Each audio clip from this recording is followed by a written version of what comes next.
नमस्कार मित्रांनो, स्नेह प्रवास या आपल्या यूट्यूब चॅनलवर मी स्नेहा तुम्हा सर्वांचे पुन्हा एकदा मनापासून स्वागत करते। खूप दिवसांपासून माझी एक इच्छा होती की श्री स्वामी समर्थांच्या पळसदरी येथील मठामध्ये जाऊन दर्शन घ्यावे आणि ही इच्छा स्वामींच्या कृपेने या रविवारी 11 जूनला पूर्ण झाली। चला तर मग तुम्हाला मी आता घेऊन जात आहे स्वामी समर्थांच्या पळसदरी येथील सुप्रसिद्ध मठामध्ये।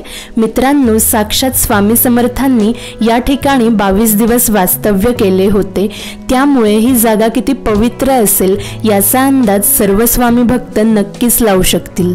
पळसदरी हे महाराष्ट्रातील रायगड जिल्ह्यामधील कर्जत तालुक्यातील एक गाव आहे। स्वामींच्या पळसदरी मठापर्यंत पोहोचण्याचे 3 पर्याय आहेत।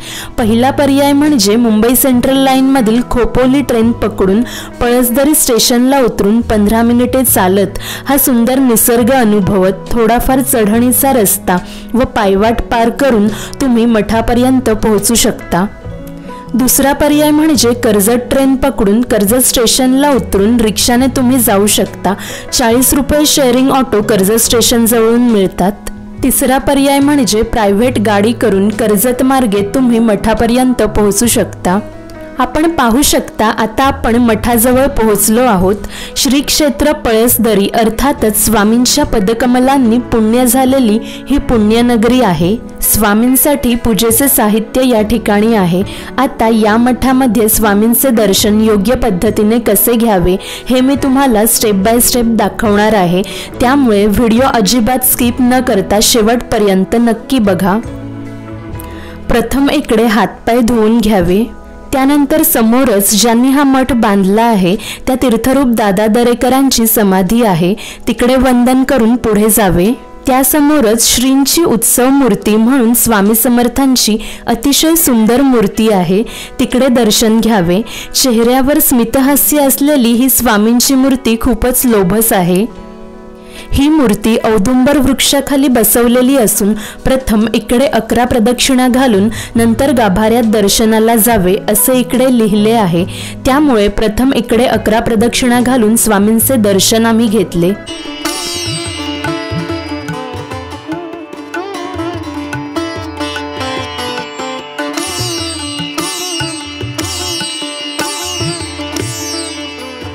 समोरच असलेल्या या प्रवेशद्वारामधून आम्ही मठामध्ये प्रवेश केला। तुम्ही पाहू शकता हा मठ खूपच प्रशस्त आहे।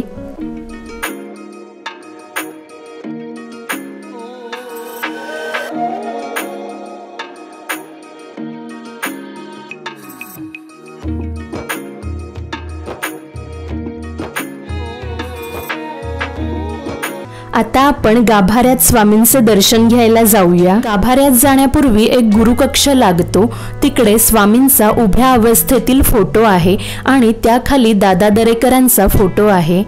हा आहे मुख्य गाभारा। श्री स्वामी समर्थांची चांदीची सुंदर मूर्ती व त्यामागे स्वामींचा वटवृक्षासमोर उभ्या अवस्थेतील फोटो आहे।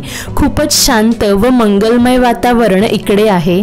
स्वामींचे दर्शन घेऊन इकडे प्रदक्षिणा घालून आम्ही गाभाऱ्याबाहेर आलो।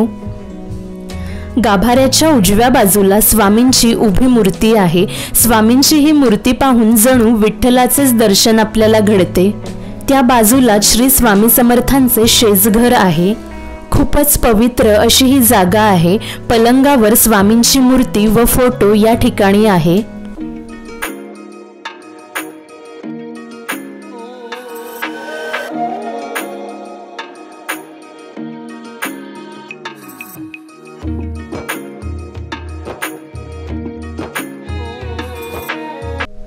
इकडे दर्शन घेऊन झाल्यावर बाजूलाच एक तळघर लागते। हा आहे ध्यान कक्ष। प्रचंड शांतता या ठिकाणी असते। स्वामींची मोठी मूर्ती या ठिकाणी असून इकडे बसून स्वामींचे नामस्मरण ध्यान तुम्ही करू शकता।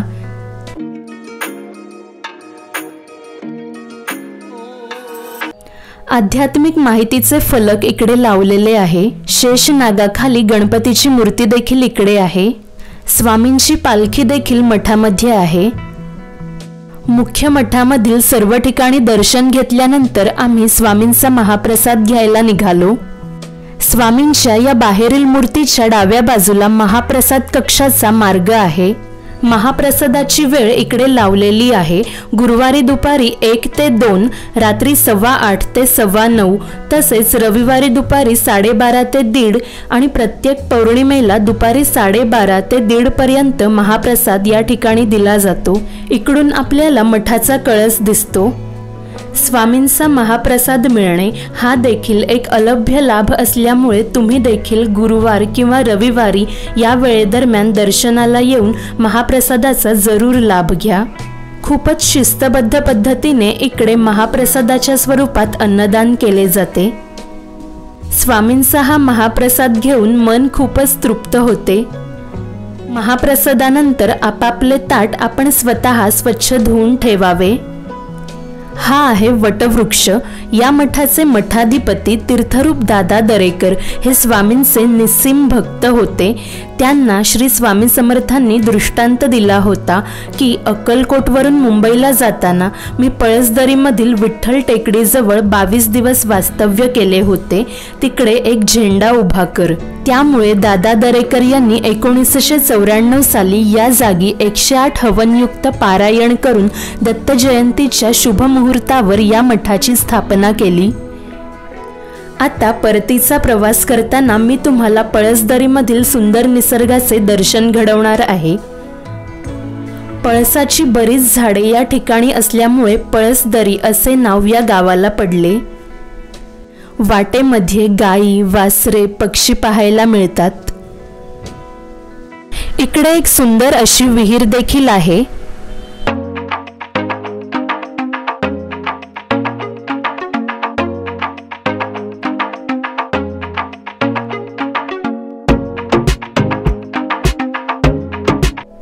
आंब्याची अनेक झाडे तसेच येथील कौलारू घरे पाहून खूपच प्रसन्न वाटते।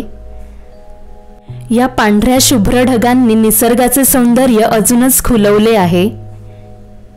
पावसाळ्यात श्रावण महिन्यात येथील सौंदर्यात आणखीन भर पडते। आता पावसाळा सुरू होईल तेव्हा नक्कीच येथे भेट द्या। अनेक धबधबे देखील पावसाळ्यात येथे पाहायला मिळतात।